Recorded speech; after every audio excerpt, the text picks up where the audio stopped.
Hi everybody, welcome back to our channel. Thank you for being here. If you're new, welcome. If you are a subscriber, welcome back. If you haven't subscribed, please consider subscribing. I'm Lynn, this is Jonathan, and we would love to have you as part of our family.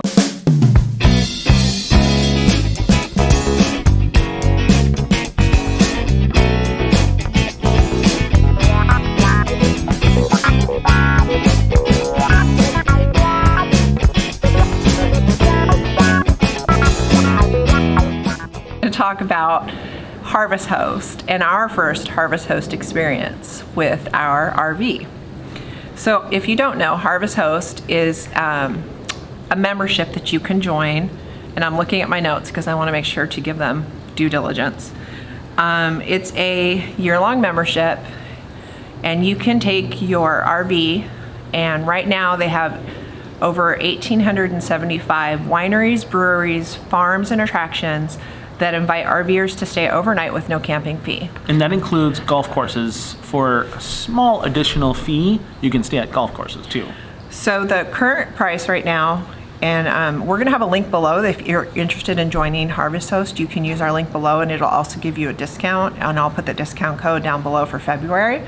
So if you're interested in joining Harvest Host, the standard plan is $79 for the year, which obviously is not bad for free. There's no limit. You can just use it whenever you want to. Yeah. And then the golf package, which is what we did, even though we don't golf, it just opens up other opportunities and more places, is $119 for the year. And there's also a discount code for that. And those will be linked down below. So if you're thinking of joining, use our link. And this is not sponsored by Harvest Host, I have to say that. It's just, this is our first experience with it. Yeah. And we thought, you know, we've had some people ask about how it was because they were considering joining Harvest Host. Yeah. There is one caveat for using Harvest Host, and that is that you have to have a contained RV that includes water, toilet, and cooking.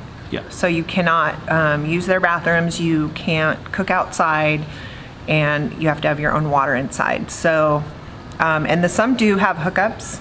The one we did, what the heck? Oh my God, that's so loud. We have a squirrel that lives here. We have many squirrels that live here. Well, this one in particular, if you guys heard that, oh my gosh, he's so loud. Oh, because there's another one in his tree. Okay, so they're fighting. Okay. Anyway, so our first Harvest Host. Blooper reel. Literally, squirrel. Yeah. So basically, for those of you guys that are trying to figure out what that means, is you're basically dry camping or boondocking while you're at Harvest Hosts. But no tents. No tents. Or anything like that can be used. Yeah, so basically you pull up in your motorhome and you have to be completely self-contained. Again, like Lynn said, some of them do offer some hookups, but honestly, all of the ones that I looked at, none of them had hookups. Some of them said if you need to plug in for a little while, like to charge batteries or something like that, they might let you do that, but definitely don't plan on it. Or like the one that we were at, they said, we asked about running our generator if we needed to. The guy didn't, he's like, I don't care, you know, go ahead. So it just depends. You would need to check with your individual Harvest Host. So the first Harvest Host, and well, only Harvest Host we've used so far, was Horseshoe Bend Cellars, as in C-E-L-L-A-R-S. Vineyard and Winery, and I will link all of their info down below in case you're interested in staying there. Yep. And they are in Iowa, Texas. Iowa Park. Oh, Iowa Park, Texas. Yep. And they are a family-owned and operated winery. And I've got to tell you guys, booking with them was pretty easy. I called them, I gave them our Harvest Host number, so that when you sign up for Harvest Host, you got an entire website. And you log into the website, you kind of pick the areas where you're going to be, and you go through and you go, oh, this place, and you can look up reviews and stuff like that. And they kind of tell you, some place only has space for maybe 1 or 2 rigs. Some places have room for 15, 20 rigs. You never know. And you do need to book. Don't just show up. So if you join Harvest Host and you see the list of places, don't just show up. Yeah, and Harvest Host is really good about telling you, don't just show up. You have to call ahead. And most places want a minimum of 24 to 48 hours notice. So A couple days before we left, I contacted this harvest host and I said, hey, we'd like to come down and stay with you guys. Do you guys have bookings available? Here's our harvest host number, so on and so forth. And they said, yep, we've got space available. Come on down. What time do you think you'll be here? Kind of give them a rough estimate. And then we, we checked in when we checked in. Most of the harvest hosts are farms, wineries, stuff like that. Some of them are right off the road. Some of them are a little ways down, sometimes unmaintained, paved or unpaved roads, much like this harvest host was. Well, the check-in was interesting because we drove up, and you call them and you say, hey, I'm here, and you stay at the gate. At least for this one, we stayed at the gate. They told us, call when you get here, and the girl ran out. Told us, pointed out, okay, you can park right here, and our store's open till this time, and wine tasting's open till this time. So it is suggested with Harvest Host, if you choose to stay at one, that you do a wine tasting or buy a bottle of wine or some beer, or just give them some business while you're there. You don't have to spend hundreds of dollars or anything, but if you're interested in something that they have, which is why you probably picked it like we did, then you don't mind buying a bottle of wine or whatever it is. And the check-in was super easy. Like Jonathan said, they just told us, you can park right here. And it was really quick and simple. And I don't know that they're all that way, but this one was. Yeah, they were really helpful with the entire process. They were really super cool. And like I said, they were super friendly, family-owned and operated, family-owned and operated business. The dad was a winemaker, stuff like that, and I learned all that when I went inside to do a wine tasting. Lynn stayed in the motorhome, kind of getting some things straightened out so we can spend the night. And I'm not a big drinker, and I didn't really feel like doing that day. I just really didn't feel like doing a wine tasting. Yeah. And he loves wine tasting, so yeah. So I went in. I was happy to have him go do it. Yeah, so I went in and just kind of checked on a couple things. I kind of talked with the folks there. They let me sample some of the wines. Wow, they had some good stuff. So this place, they do some unconventional wines and stuff like that. And I tried a couple different things, and I ended up buying 2 bottles of wine because they were just delicious. They had a wine that was aged in a bourbon barrel, and now I've heard of bourbon aged in wine barrels. This was the other way around. This was wine aged in a bourbon barrel. And then they had an apple cinnamon wine that was just spectacular. So picked up a couple bottles of wine and figured I needed to bring something back for Lynn. So I brought back, they have cheese boards. And then with the cheese you get, an assortment of nuts, crackers, stuff like that. And the prices were actually really great. I forgot how much we paid, but so the prices are really not that bad. And they have like cheese plates for 2 people, 4 people, 1 person, different prices, depending on what you want. And Jonathan shows up after I'm in the RV. I had cleaned up and settled us in, and then I was laying in bed with the dogs and waiting for him to come back. And he shows up and goes, oh, look, he shows me, I bought these 2 bottles of wine, and we weren't going to open them like on the road or anything. We brought them home, but I bought these 2 bottles of wine. Oh, and I bought this cheese board. Yeah. And I looked at the cheese board, and we hadn't decided what we were going to do for dinner yet. And I said, well, is that one for me or for you? Well, I had gotten a 2-person cheese plate, but if you're going to make that your meal, I guess maybe a 2-person cheese board quickly turns into a 1-person cheese board. So I went, actually this one was for you. I'm going to go back in and get myself mine. I forgot to pick it up. So it was perfect because we ended up watching a movie with our, cheese boards, with all that. We didn't drink the wine, but it was great. And it was raining, and I mean, it was nice, Yeah. and we were just warm in the RV with our cheese boards and our movie. So it was a good night until. Oh boy. So we enjoyed the cheese plates. We got to keep the boards, which are really cool little boards that they were on.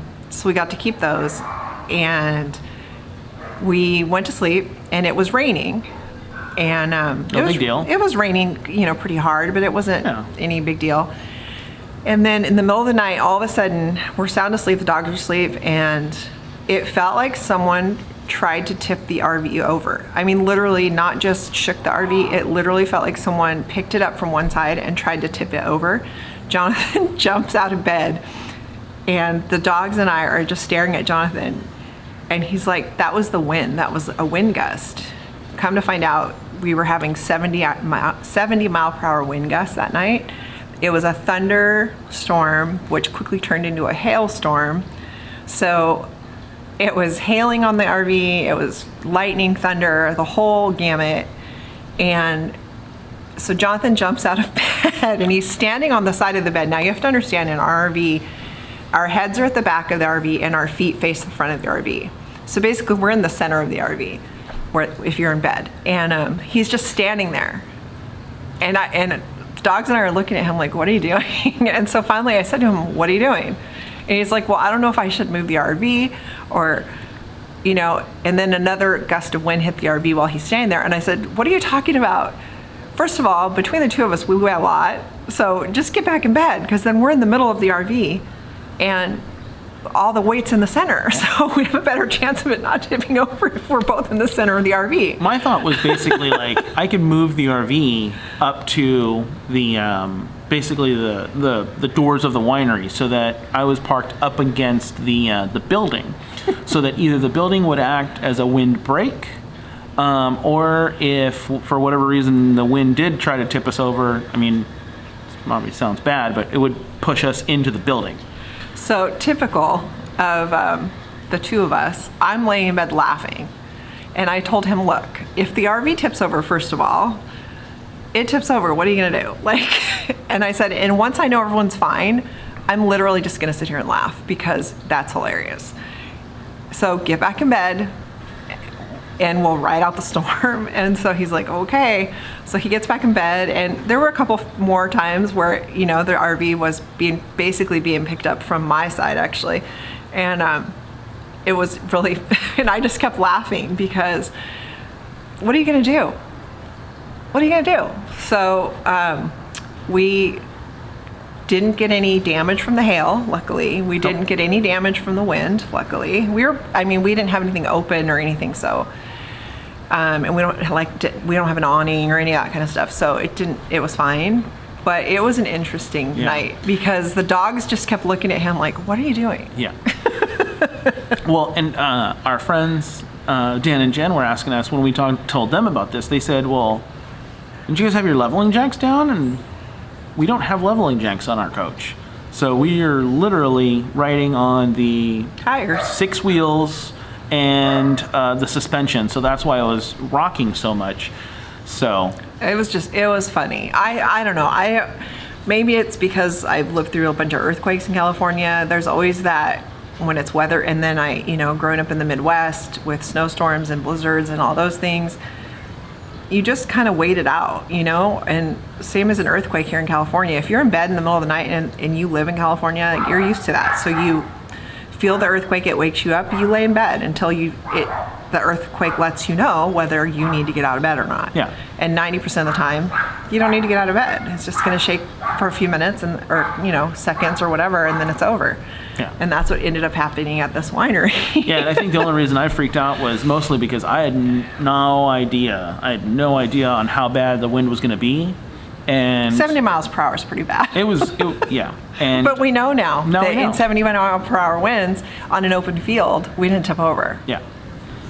We were lucky. So we know. And plus, between the two of us in the center of gravity in the middle of the RV. Sure.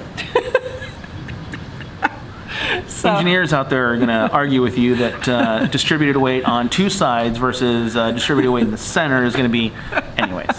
So that was our Harvest Host experience. We will definitely use Harvest Host again. It was really simple. It was definitely, the food was great. The wine, we'll let you know. We haven't tried it yet. I tried it. It's really well, he good. tried it in the thing. I haven't tried it, but it looks great. And from what he said, it's great. we'll definitely use Harvest Host again. Yeah, I'm actually already looking forward to, I've been looking at the map of the different Harvest Hosts, even just in our area, and thinking, you know, a day trip to a Harvest Host may not be a bad idea. Right. I mean, because it doesn't cost you anything except to patronize the establishment.